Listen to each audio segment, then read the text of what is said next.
तो फ्रेंड्स, मेरे चैनल में आपका स्वागत है। मैं एक तुलसी जी का भजन सुना रही हूँ। आगा नैया बीचे तुलसी लगाई मोहरी, आगा नैया बीचे तुलसी लगाई मोहरी।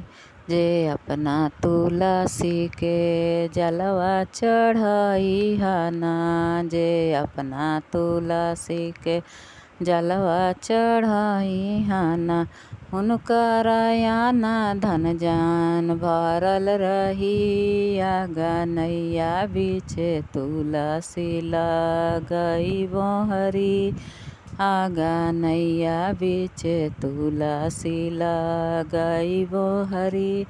जे अपना तुलसी के भोगवा लगाई हना, जे अपना तुलसी के भोगवा लगाई हना, हुनकरा भरल भंडार रही। आगा नैया बीचे तुलसी लगाई मोहरी, आगा नैया बीचे तुलसी लगाई मोहरी।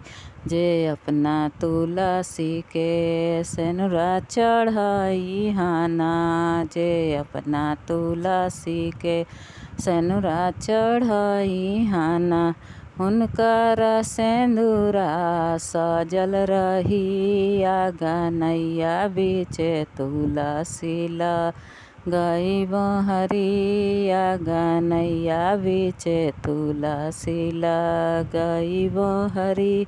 जे अपना तुलसी के आरती उतारी हना, जे अपना तुलसी के आरती उतारी हना, हुनकर गोदिया भरल रही। आगा नैया बीचे तुलसी लगाई मोहरी, आगा नैया बीचे तुलसी लगाई मोहरी।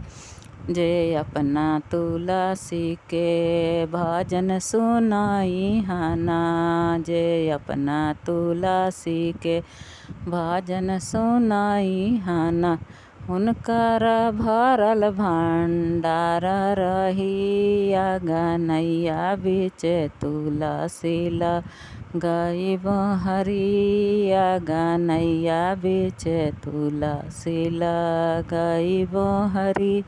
जे अपना तुलसी के भोगवा लगाई हना, जे अपना तुलसी के भोगवा लगाई हना, हुनकर भरल भंडार रही। आगा नैया बीचे तुलसी लगाई मोहरी, आगा नैया बीचे तुलसी लगाई मोहरी।